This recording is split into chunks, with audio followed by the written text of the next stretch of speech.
आज हम आपकी मुलाकात करवा रहे हैं रेहान अल्लाह वाला स्कूल में मनाहिल से। मनाहिल, आप अपने बारे में ख़ुद बताएं कि आप क्या करती हैं, यहाँ कब आई हैं, और अपने बारे में थोड़ा पहले बताएं लोगों को। बिल्कुल। So अस्सलाम वालेकुम, my name is Manahil Remote Job Wali and I am in 7th grade. I am on mission to help every graduate in Pakistan earn minimum $500 per month through remote job. And I am an interviewer. I have completed 349 interviews in English, in Urdu, Arabic, Chinese और Japanese. तो आपने अरबी कहाँ से सीखी, जापानी कहाँ से सीखी, ये भी बताएं लोगों को। आपने कहा 300 समथिंग आपने इंटरव्यूज़ किए हैं, ये तो मेरे लिए बड़ी इंस्पायरेशन स्टोरी है। तो ये आपने लैंग्वेजेस कहाँ से सीखी, कैसे इंटरव्यू करती हैं लोगों के? जी, मैंने लैंग्वेजेस कहीं से नहीं सीखी हैं और मुझे बाकी इंग्लिश और उर्दू के बाद अलावा मुझे लैंग्वेजेस आती नहीं है। ठीक है। लेकिन मैंने इसमें इंटरव्यू किए हैं। और जैसे कि हमारे स्कूल में आर्टिफिशियल इंटेलिजेंस पढ़ाया जाता है, जिसमें हम चैट जीपीटी यूज़ करते हैं ना। ठीक है। तो चैट जीपीटी की हम मदद से करते हैं। उर्दू है, उर्दू तो हमारी नेटिव लैंग्वेज है, तो उर्दू में तो आराम से कर लेते हैं इंटरव्यू। हम खुद करते हैं, खुद से सवालात करते हैं। और इंग्लिश में भी अब जैसे इंटरव्यूज़ करें तो इंग्लिश इंटरव्यूज़ से आई है ना। मुझे पहले ये था, कॉन्फिडेंस नहीं था इंग्लिश बोलने का। तो पहले ऐसे था, तो मैं इंग्लिश नहीं बोलती थी, शायद डर लगता था या फिर बोलनी नहीं आती थी। लेकिन जब मैंने इंटरव्यू किया इंग्लिश में, तो आफ्टर 50 या 100 के बाद ना मुझे मेरे अंदर कॉन्फिडेंस आना शुरू हो गया।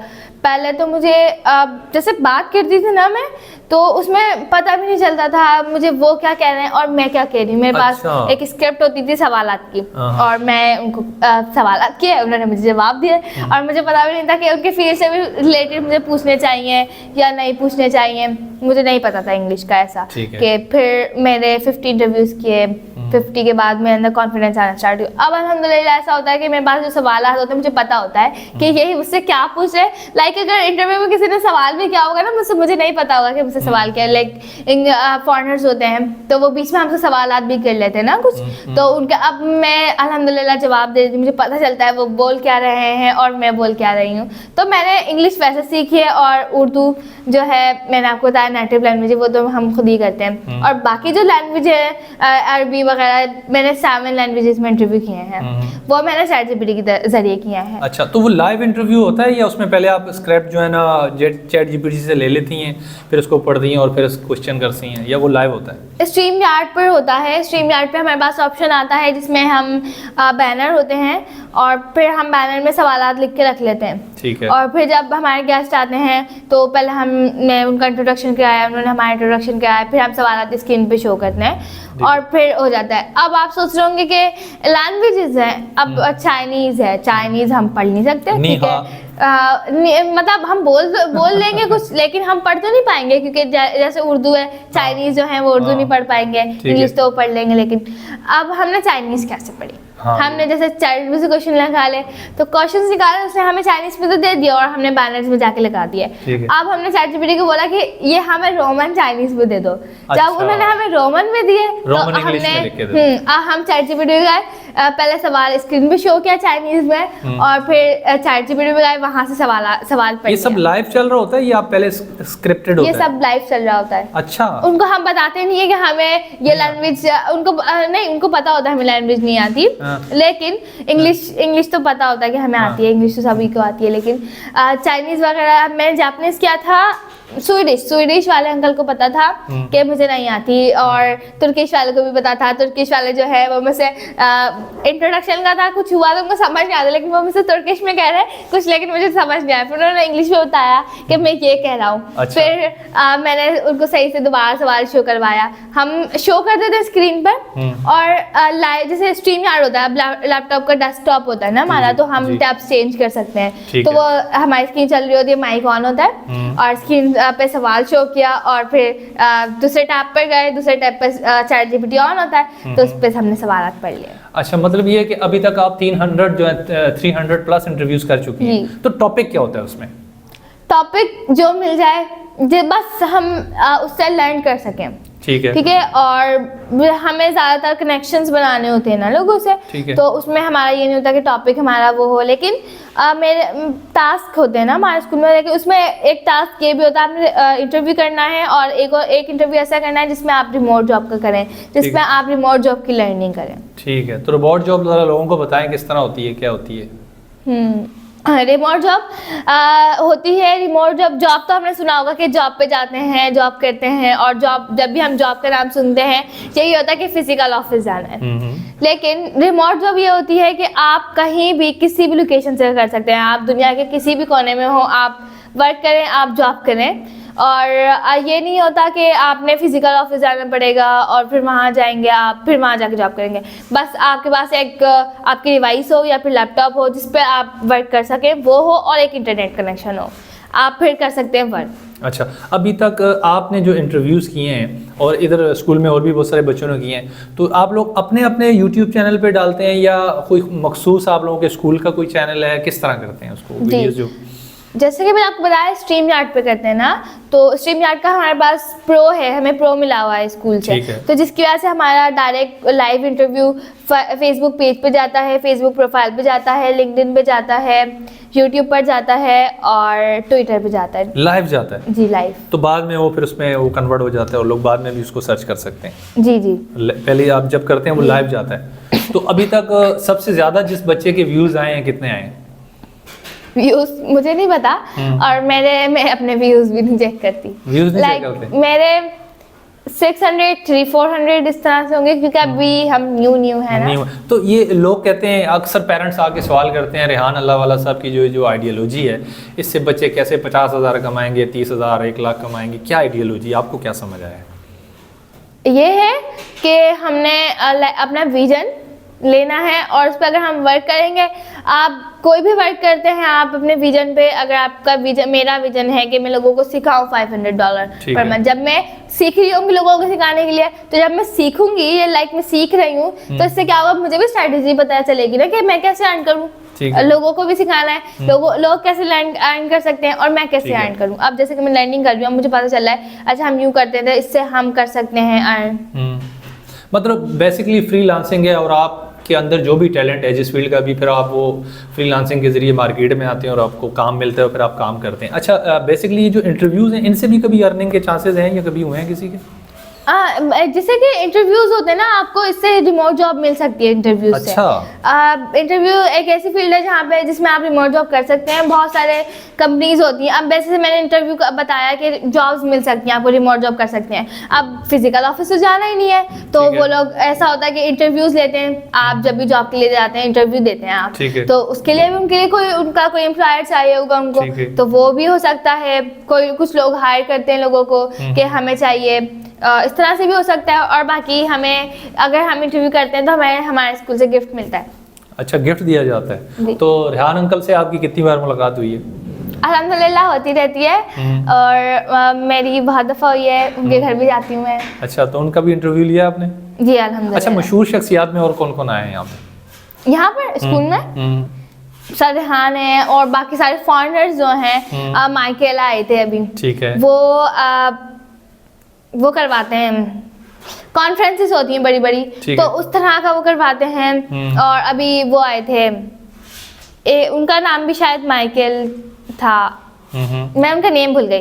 बहुत सारे हमारे फॉरेनर्स आते हैं। आप फॉरेनर्स हैं तो वो बड़े ही होते हैं, क्योंकि डैनिश है, डैनिश को सब जानते हैं। पाकिस्तान से मुराद, अगर पाकिस्तानी कोई आया हो उससे बताएं कुछ मशहूर शख्सियत। पाकिस्तानी मशहूर शख्सियत अम्मार जाफरी हैं, और बहुत सारे हमारे स्कूल में मशहूर शख्सियत आई हैं। अच्छा, मतलब एक लंबी लिस्ट है, आप बताते बताते जो है ना वो तकरीबन सब ने विजिट किया। तो टोटल इस स्कूल को यहाँ कितना अर्सा हो गया? 2 इयर्स हुए होंगे। और आपको 1.5 साल हो गए। और आप अगर अपनी फैमिली के बारे में थोड़ा बहुत बताना चाहें, अपनी एजुकेशन के बारे में, फैमिली अब्बू क्या करते हैं और आपको कहाँ से ये यानी कि इंस्पायरेशन मिली यहाँ पे आपने पढ़ना है, आपने खुद डिसीजन लिया है, अब्बू ने लिया है, किस तरह?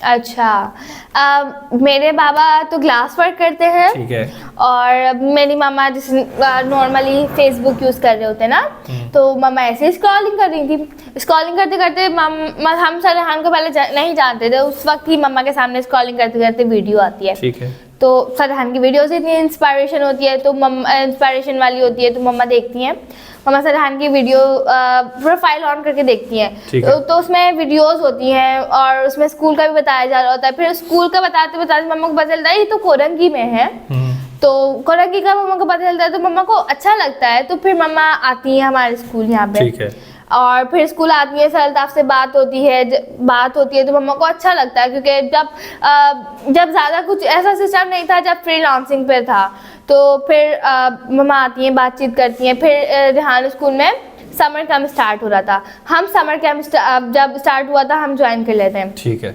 उसमें हमारे पास मोबाइल्स आते हैं न्यू और हम आते हैं तो हमें कैनवा सिखाया जा रहा होता है। यहाँ पे लैपटॉप्स, बच्चे सबके पास लैपटॉप होता है, सब लैपटॉप यूज़ कर रहे होते हैं। सर आदिल मुराद है, वो आए थे यहाँ पे जब मैंने 2 मंथ्स लिए थे इधर समर कैंप में, तो मुझे अच्छी इंस्पायरेशन मिलती है, अच्छा लगता है। तो 2 महीने के बाद फिर हम सब मिलकर डिसाइड करते हैं कि अच्छा है और आगे जाके अच्छा होगा, तो फिर हम सभी मिलकर डिसीजन लेते हैं कि आप जब यहाँ आई हैं तो आप बेसिकली बता रही थी कि आपकी वालदा की उस पे यानी कि आप आती हैं, तो आप बाहर जो है 9th क्लास में पढ़ती थी, तो अभी यहाँ पे आप किस क्लास में?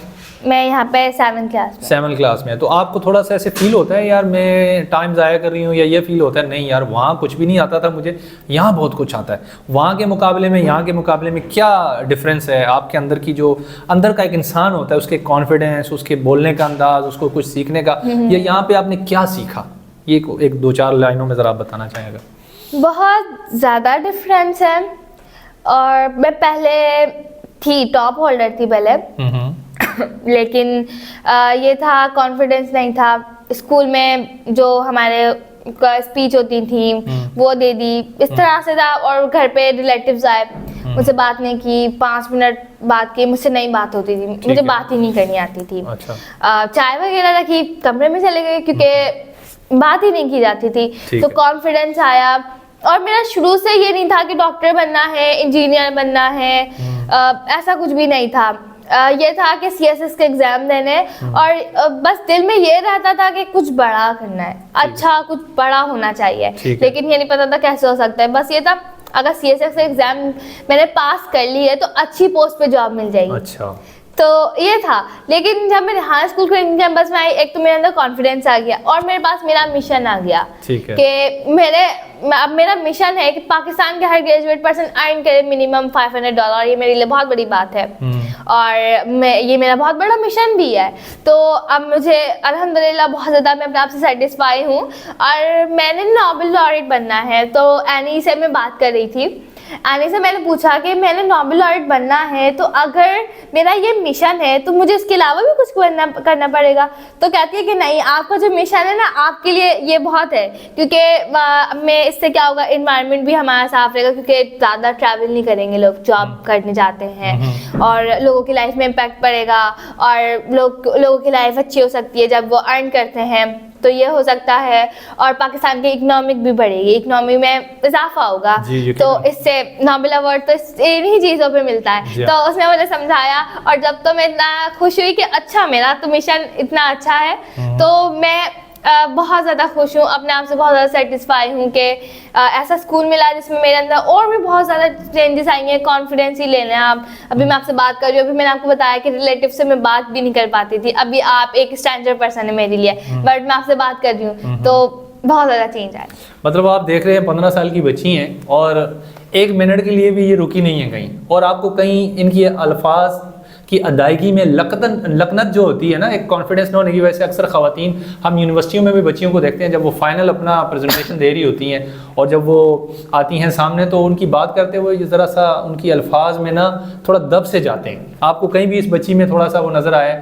अच्छा, ये बताओ बेटा कि आपने यहाँ पे अगर हम अपने ऑडियंस को बताना चाहें, रेहान अल्लाहवाला के जो चाहने वाले हैं, लोग समझना चाहते हैं, देखना चाहते हैं, 4-6 चीज़ें बताओ यहाँ पे आके बच्चा क्या सीखता है। मतलब कैनवा जो भी आप लोग सिखा रहे हैं या आपने सीखा है, या आपके इर्द गिर्द में आपको जो फीलिंग्स हैं कि यार ये चीज़ें सिखाई गई और ये आगे उम्मीद है सिखाने की, ताकि लोगों को पता लगे, लोगों को अवेयरनेस मिले, और फिर जब लोग यहाँ आए तो ये वाले सवाल उनके दिमाग में ना हो। जी, यहाँ पे बच्चे के अंदर आज जब वो आएगा, सबसे पहले तो उसके अंदर कॉन्फिडेंस, क्योंकि जब भी कोई आता है उसके अंदर कॉन्फिडेंस नहीं होता, तो कॉन्फिडेंस आएगा उसके अंदर, और सिखाएंगे, यहाँ पे क्लासेस दी जाएंगी। ठीक है, आप कैमरे में। और क्लासेस दी जाएंगी, आर्टिफिशियल इंटेलिजेंस सिखाई जाएगी आपको, AI, हमारा फ्यूचर है AI का, हम सबको पता है, और हमारे लिए डेंजरस भी हो सकता है और बहुत मुश्किल भी है, हम सर्वाइव करने के लिए हमें वो सीखनी पड़ेगी, तो आपको वो सिखाई जाएगी। आपको उसमें फ्रीलांसिंग सिखाई जाएगी, फ्रीलांसिंग में आपको ग्राफिक डिज़ाइनिंग सिखाई जाएगी जिससे आप अर्न कर सकते हैं। और यहाँ पर आप आएंगे तो आपको एक विज़न दे दिया जाएगा। जब आपको विजन दे दिया जाएगा तो आप उस पर लर्न करेंगे, लर्न करना सीखेंगे और इससे तरह से आपको आगे आगे और बड़ी बड़ी अपॉर्चुनिटीज़ आ सकती हैं। आप अपनी फील्ड में जब आएंगे, लाइक मैं रिमोट जॉब वाली हूँ तो अभी मैंने लर्निंग प्रोसेस में हूँ और माशाल्लाह से मुझे फैसलाबाद में स्पीकर भी बुलाया गया है। अच्छा। तो इस तरह से आपको अपॉर्चुनिटीज़ मिल सकती हैं। और यहाँ पे आप जैसे कि मेरा है नोबेल लॉरेट बनना है, आपको बड़े बड़े ख्वाब दिखाए जाएंगे ताकि आप उसके लिए मेहनत करें। और मुझे नोबेल लॉरेट बनना है, मुझे पाकिस्तान के लिए कुछ करना है, तो आप लोग मेहनत करेंगे, आपको मेहनत करना सिखाया जाएगा। और यहाँ पे हमारे स्कूल में टीचर्स नहीं होते, फैसिलिटेटर्स होते हैं। आपको फैसिलिटेट करेंगे, आपको वो पढ़ाएंगे नहीं, आपको फैसिलिटेट करेंगे। आप जब आएंगे ना कि मिस ये नहीं हो रहा, आपको मिस वो करके नहीं देंगी। मिस आपको बोलेंगी ये आप यूट्यूब पे जाएं और ये सर्च करेंगे, आपको मिल जाएगा। आप ChatGPT पे जाएं, आपको ये मिल जाएगा। आपको यहाँ पे फैसिलिटेट कराया जाएगा, टीचर्स आपको पढ़ाएंगे नहीं। अच्छा, आम तौर पे कॉन्सेप्ट ये होता है जी, मैथमेटिक्स है जी, हमने जी ड्राइंग सिखा रहे हैं टीचर, जो क्लासों में आम स्कूलों में होता है, तो यहाँ ऐसा माहौल है? नहीं, बिल्कुल भी नहीं। आप हमारे बैग्स खाली हैं, उसमें लैपटॉप है, उसमें मोबाइल होता है। ठीक है। तो आम बच्चा जिसने आगे जाके डॉक्टर बनना है, इंजीनियर बनना है, वो यहाँ से नहीं बन सकता? बिल्कुल। अच्छा। यहाँ उसकी जगह ही नहीं है क्योंकि इधर डॉक्टर की पढ़ाई नहीं जाती। ठीक है। अच्छा, तो आम बच्चा उसको फिर मैथमेटिक्स में मसाइल नहीं होंगे? आप बच्चे हैं यहाँ जो आते हैं, मैथमेटिक्स है, दीगर जो क्वालिफिकेशन है, तो लाइफ में उन्हें फिर इनकी नीड नहीं रहेगी? ChatGPT है हमारे पास। और बाय द वे, जब बच्चा आता है यहाँ पे 5 क्लास या 6 क्लास से, और उससे पहले तो उसने मैथमेटिक्स पढ़ी है, ठीक है, तो इस तरह से हो सकता है। मतलब जो बेसिक उसने सीखी हुई है तो वो काफ़ी आप ये समझती हैं। बाकी आपकी जो फील्ड, आपकी फील्ड में जो सिखाया जा रहा है उसके लिए ये चीज़ों की नीड नहीं है? नहीं, मेरी फील्ड में तो नहीं है और बाकी भी फील्ड में नहीं होगी। तो यहाँ पे ऐसा जिस तरह की एजुकेशन नहीं कराई जाती स्कूल की तरह, आम स्कूलों की तरह, तो आप ये समझती हैं कि फ्यूचर है आप लोगों का? बेशक। अच्छा, बिल्कुल। तो अभी जो दूसरा कैंपस खोला है वहाँ भी बच्चे जा रहे हैं? नवर कैंपस? जी, वहाँ पे शायद हैं बच्चे, काफ़ी बच्चे। मैं विजिट करके आ चुका हूँ, मैं भी दोबारा वहीं जाऊँगा। अच्छा। तो इसके बाद आप देख रही हैं कि ये पूरे पाकिस्तान में जाएगा मामला? बेशक, इंशाल्लाह। जब हम लोगों को दिखाएंगे कि हम ये कर रहे हैं या फिर हम कुछ बन जाएंगे, तो अभी बहुत सारे लोगों को यकीन आते जा रहा है। और हमारे स्कूल में रोज़ कोई ना कोई आता है, कोई ना कोई विजिट करने आया हुआ होता है, लोग इंस्पायर हो रहे हैं। इंशाल्लाह और भी होते जाएंगे। आप अपनी जो उम्र की बच्चियां हैं और खुसूसन वो खवातीन, जैसे आपकी माँ ने आपको यहाँ लाया, वालदा साहिबा ने लाया, तो इंस्पायरेशन माँ ने दी ना आपको अप्रिसिएशन दी, तो आप अपनी जो बच्चियां हमारी घर में बैठी हुई हैं, आम स्कूलों में पढ़ रही हैं, उनको आप क्या मैसेज देंगी कि घर में बैठ के भी वो क्या क्या कर सकती हैं, या आपके साथ अटैच हो जाएं? आप क्या मैसेज देना चाहेंगे उनको? जी, अगर आप लोग चाहती हैं, अगर आप डॉक्टर वगैरह बनना चाहती हैं तो आप बहुत अच्छी जगह पे पढ़ ली हैं, आप पढ़ते हैं वही पढ़ाई करें। बट अगर आप चाहते हैं कि मैंने अर्न करना है तो आप रिहाना स्कूल आ सकते हैं, या फिर आप खुद भी सीख सकते हैं इंटरनेट से। और अगर आप चाहते हैं कि लाइफ में कुछ और करना है, यार कुछ और होना चाहिए लाइफ में, तो जब भी आप रिहाना स्कूल आ सकते हैं, या रिहाना स्कूल आगे विजिट करके देख सकते हैं कि बच्चों के पास क्या क्या विजन है और वो कैसे काम करते हैं उसके ऊपर, वो उस पर लर्न कैसे करते हैं। हम जैसे कि रोज़ लर्न करते हैं, मैं रोज़ एक वीडियो बनाती हूँ, पहले मैं लर्न करती हूँ वीडियो पे, फिर मैं उसके ऊपर वीडियो बनाती हूँ, मैं फैसलेस वीडियोस बनाती हूँ उसके ऊपर, मैं उसके ऊपर इंटरव्यूज़ देती हूँ। इससे क्या होगा कि मेरे विजन में मुझे पहले लर्न करते हैं ना, तो आप पहले लर्न करेंगे तो आप इससे लर्न करना सीख जाएंगे। और अगर आप कुछ करना चाहते हैं तो आप रिहाना स्कूल आ सकते हैं।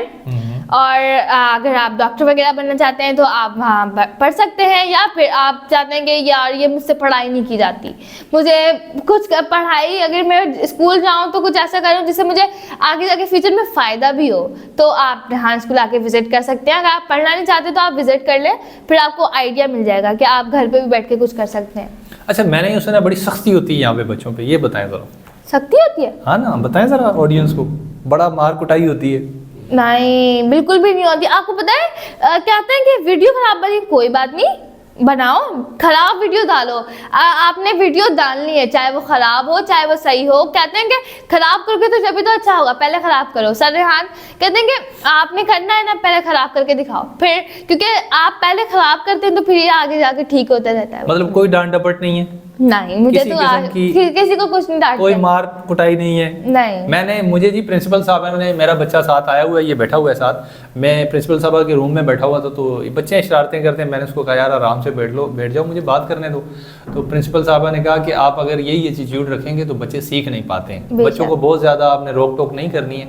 तो इस स्कूल का पूरा माहौल ही ऐसा है, प्रिंसिपल से लेके जो आम आदमी जो यहाँ चाबियाँ जो कैरी करते हैं, खातून हैं वो भी, उनसे भी इंशाल्लाह आपकी मुलाकात करवाएंगे अगर वो इंटरव्यू देना चाहें, वो देना नहीं चाहती हैं, वो वीडियो से शाये करती हैं। तो हर आदमी के अंदर आपको ये नज़र आएगा कोई किसी को रोक टोक नहीं करता, प्यार मोहब्बत के साथ एक ऐसा माहौल बनाया जाता है जिससे बच्चों के कॉन्फिडेंस को बूस्ट मिलता है। तो यही वो बूस्ट है जो आगे चल के आपको नजर आएगा कि हमारे मुल्क की इकोनॉमी, हमारे घर की इकोनॉमी, हमारे बच्चों का जो टैलेंट है वो निखर के बाहर किस तरह आया है। तो मैं सब खवातीन से, बच्चों से और खुसूसन असातिज़ा इकराम से दरख्वास्त करूंगा कि इस चीज़ को ना सिर्फ अडॉप्ट करें बल्कि जांफिशानी के साथ लोगों को सिखाने और सीखने के इस माहौल में आएँ और इसकी हिस्सेदारी करें, ताकि हमारा न सिर्फ पाकिस्तान बदले, हमारे गली मोहल्ले। मैं जैसे कि कहा करता हूँ कि अगर हम कहीं भी देखते हैं कचरा है, जैसे कि अभी आपको यहाँ से इस प्लेटफॉर्म से बहुत सारी ऐसी वीडियोस भी मिलेंगी जो कचरे पे खाली बनाई जाएंगी, तो मैं ये कहता हूँ कि कचरा पहले हमारे दिमागों से निकलेगा, फिर गली मोहल्लों और बाज़ारों से निकलेगा। इस आखिरी बात के साथ हम आपको आज के इस इंटरव्यू में आपसे इजाज़त चाहते हैं। उम्मीद आपको बहुत कुछ सीखने को मिलेगा। बहुत शुक्रिया। अस्सलाम वालेकुम। बहुत शुक्रिया बेटा, जज़ाकल्लाह, थैंक यू।